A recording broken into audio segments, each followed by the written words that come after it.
अंतिम चरण का मतदान हो रहा है। इसमें पीएम मोदी के संसदीय क्षेत्र वाराणसी समेत उत्तर प्रदेश के 9 जिलों की 54 सीटों पर वोटिंग हो रही है और इस चरण में 2 करोड़ से अधिक मतदाता 613 उम्मीदवारों की किस्मत का फैसला ईवीएम में कैद करेंगे। मतदान को लेकर मतदाताओं में काफी उत्साह देखने को मिल रहा है। बता दें कि चंदौली की चकिया विधानसभा, सोनभद्र की रॉबर्ट्सगंज और दुधी विधानसभा नक्सल प्रभावित क्षेत्र होने के कारण यहां पर शाम 4 बजे तक ही वोट डाले जाएंगे, जबकि बाकी 51 सीटों पर शाम के 6 बजे तक मतदान होगा। तो कुछ सीटों को छोड़कर बाकी की सीटों पर शाम के 6 बजे तक वोटिंग होनी है। जो ज्यादा संवेदनशील और नक्सल प्रभावित इलाके हैं वहां केवल 4 बजे तक वोटिंग होनी है और ऐसे में आखिरी चरण है, लेकिन उत्साह वोटर्स में काफी ज्यादा देखने को मिल रहा है। 9 जिलों की 54 सीटों पर 613 उम्मीदवारों की किस्मत आज ईवीएम में कैद होने वाली है। इसके साथ ही आपको यहाँ पर बता दें कि योगी सरकार के 7 मंत्रियों की प्रतिष्ठा जो है इस आखिरी चरण में दांव पर लगी हुई है। इसमें आपको बता दें कि वाराणसी के शिवपुर हैं जो कि चुनाव मैदान में हैं और कल्याण मंत्री अनिल राजभर वाराणसी के शिवपुर से चुनाव मैदान में हैं। स्टाम्प और निबंध राज्य मंत्री रविंद्र जायसवाल वाराणसी उत्तर, पर्यटन और संस्कृति मंत्री स्वतंत्र प्रभार नीलकंठ तिवारी वाराणसी दक्षिण से चुनावी मैदान में हैं।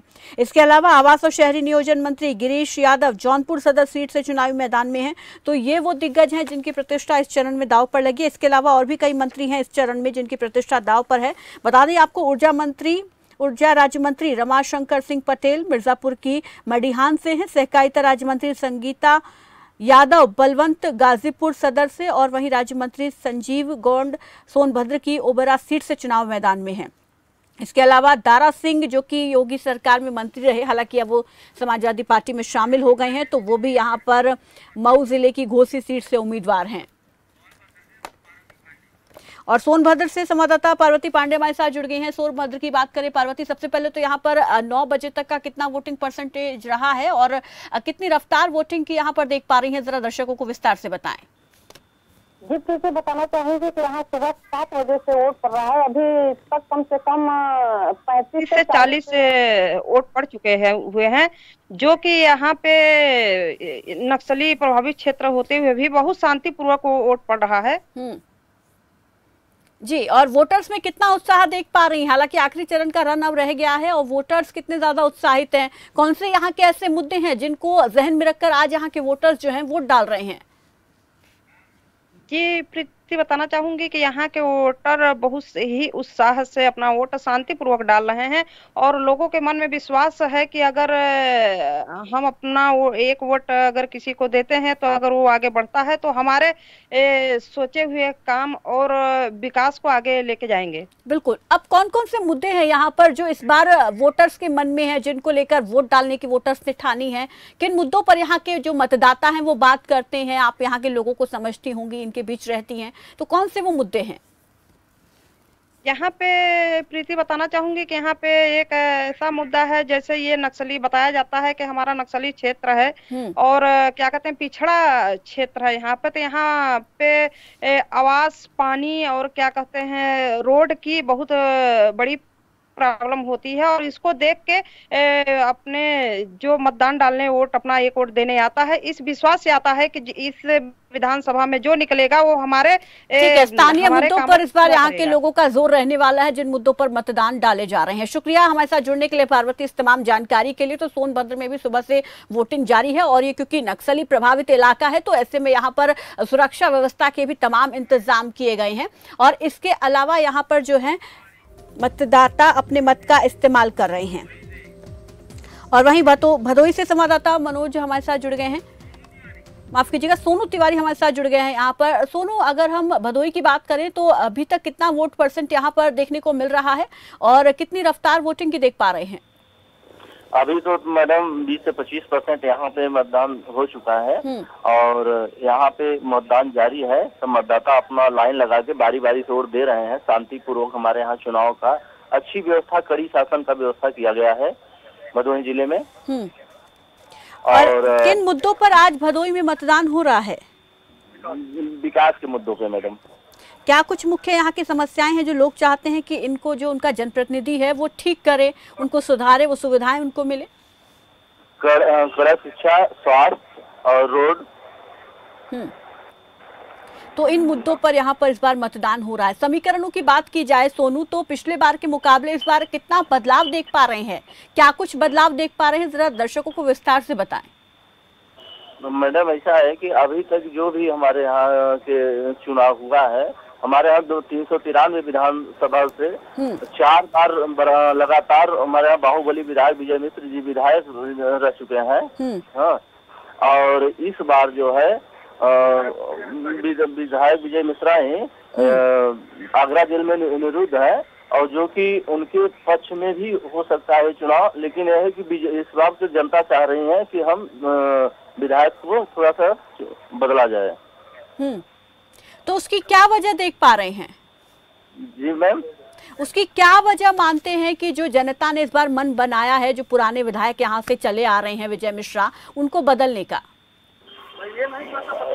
बदलने क्या ये माना जाए कि यहाँ पर उनकी तरफ से विकास कार्य नहीं करवाए गए? जैसे पुराने विधायक को ही कायम रखना चाहती हैं, और इस समय जो है अपने भारतीय जनता पार्टी के हमारे यहाँ प्रत्याशी हैं विपुल दुबे जी। जी बिल्कुल, यहाँ पर अपने अपने मुद्दों को लेकर वोटर मतदान कर रहे हैं। शुक्रिया हमारे साथ जुड़ने के लिए सोनू, इस तमाम जानकारी के लिए। तो आज बड़े दिग्गजों की प्रतिष्ठा यहाँ पर दांव पर है, जबकि कुछ बाहुबली भी इस बार जो है चुनावी मैदान में है, जिनकी किस्मत ईवीएम में कैद होने वाली है। और सुबह से ही वोटिंग जारी है। बता दें कि इसमें यहाँ पर मोहम्मदाबाद सीट भी काफी चर्चा में है। इस सीट से विधायक रहे बाहुबली कृष्णनंद राय की पत्नी मौजूदा विधायक अलका राय बीजेपी प्रत्याशी हैं।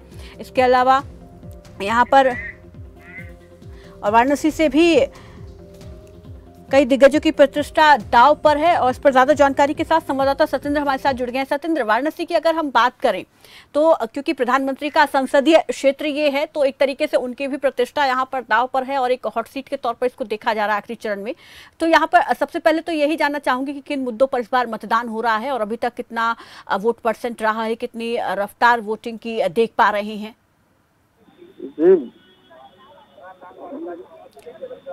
सत्येंद्र, मेरी आवाज मिल पा रही है आपको? जी बिल्कुल बिल्कुल बिल्कुल बिल्कुल। 9 बजे तक का कितना वोट परसेंट यहाँ पर देख पा रहे हैं, वोटिंग रफ्तार कितनी है? जी प्रीति, बिल्कुल जिस प्रकार से आप बात कर रहे हैं, तो ये वाराणसी में प्रधानमंत्री नरेंद्र मोदी का संसदीय क्षेत्र है। और पिछले बार 2017 की परसेंटेज की बात करें तो 61% के ऊपर जो प्रतिशत था मतदान का वो रहा। हालांकि इस बार बढ़ने की उम्मीद जताई जा रही है। शाम तक ये क्लियर हो पाएगा कि जो पिछला वाला रिकॉर्ड प्रतिशत का था मतदान प्रतिशत का, वो टूटता है कि नहीं, ये देखने वाली बात होगी। और वही बात करें बनारस की, तो बनारस प्रधानमंत्री नरेंद्र मोदी का संसदीय क्षेत्र है और इसमें तमाम बड़े पार्टियों के दिग्गज नेताओं की प्रतिष्ठा फंसी हुई है। यहाँ से उत्तर प्रदेश सरकार में 3 मंत्री भी चुनाव लड़ रहे हैं। शहर दक्षिणी की बात करें तो नीलकंठ तिवारी हैं, जिनका सीधा टक्कर सपा के किशन दीक्षित के साथ माना जा रहा है। वहीं बात करें तो सेवापुरी में जो नील रतन पटेल है, अपना दल और भाजपा गठबंधन से प्रत्याशी, उनका सीधा टक्कर सपा के पूर्व मंत्री सुरेंद्र सिंह पटेल से माना जा रहा है। वहीं बात करें तो आपके पिंडरा विधानसभा में तो अजय राय हैं कांग्रेस प्रत्याशी, जिनका भाजपा के अवधेश सिंह से टक्कर माना जा रहा है। जी बिल्कुल, यहाँ पर शिवपुरी सीट भी काफी हॉट सीट वाराणसी की जो है सत्येंद्र वो मानी जा रही है। जरा यहाँ का भी समीकरण समझाएं, किस तरीके का इस बार है और कितना बदलाव पिछले बार के मुकाबले इस बार यहाँ पर देखने को मिल रहा है? जी, शिवपुर विधानसभा से भाजपा के कैबिनेट मंत्री अनिल राजभर चुनाव लड़ रहे हैं। वहीं सुभाषपा के ओम प्रकाश राजभर के बेटे अरविंद राजभर चुनाव में मैदान में है। और बात करें बसपा से, तो बसपा से रवि मौर्य मैदान में है। तो यहाँ पर त्रिकोणीय मुकाबला देखने को मिल रहा है। हालांकि टक्कर जो अरविंद राजभर भी टक्कर दे रहे हैं और रवि मौर्य भी टक्कर दे रहे हैं। जी, और यहाँ पर इस बार कौन से मुद्दे हैं जो लोगों के मन में है, जिनको लेकर जनता इस बार वोट डाल रही है? क्योंकि हालांकि पीएम मोदी यहाँ पर विकास की बातें करते हैं और विकास हुआ भी है। जिस तरीके से हम देख रहे हैं कि अभी काशी विश्वनाथ कॉरिडोर का भी यहाँ पर उद्घाटन हुआ, तो मुद्दे बहुत हैं यहाँ के विधायकों के पास गिनाने के लिए, लेकिन जनता किन मुद्दों पर वोट कर रही है? देखिए, हालांकि देखिए बनारस की बात करें तो बनारस में देखिए जो जब से प्रधानमंत्री नरेंद्र मोदी आए हैं तो कहीं ना कहीं जो सिनेरियो था वो तो बदला है। और जो मुद्दे आम थे वो कहीं भूल कर कैंडिडेट को छोड़कर अब लोग प्रधानमंत्री के चेहरे पर वोट कर रहे हैं। ज्यादातर बनारस में यही देखने को मिल रहा है। हालांकि मुद्दे तो कई हैं, बेरोजगारी और महंगाई भी मुद्दे हैं, पर जब से प्रधानमंत्री बनारस आए हैं तो लोगों का जो महंगाई बेरोजगारी की तरफ मुद्दा था वो कहीं ना कहीं दूर जाता दिख रहा है। हालांकि अब देखने वाली बात ये ठीक है, तो यहाँ पर कि पीएम मोदी का एक बड़ा चेहरा लोगों के सामने है, कहीं ना कहीं उसी पर वोट डालने की यहाँ पर मतदाताओं की तरफ से जो है कोशिश है। और इसका एक प्लस पॉइंट भी है कि देश के प्रधानमंत्री है और यहाँ से सांसद हैं, तो ऐसे में कहीं ना कहीं इसका एक जो है पॉजिटिव प्लस पॉइंट कह सकते हैं कि उनको मिल रहा है। शुक्रिया सत्येंद्र हमारे साथ जुड़ने के लिए, इस तमाम जानकारी के लिए। तो आज 9 जिलों की 54 सीटों पर वोटिंग सुबह से जारी है और अभी तक जो है वोट परसेंट 9 बजे तक का जो आंकड़ा है वो अब जल्द ही सामने आएगा, चुनाव आयोग की तरफ से जल्द ही जारी किया जाएगा। क्या रहेगा अपडेट वो हम आपको लगातार देते रहेंगे। फिलहाल यहाँ रुक रहे एक छोटे से ब्रेक के लिए, फौरन लौटेंगे।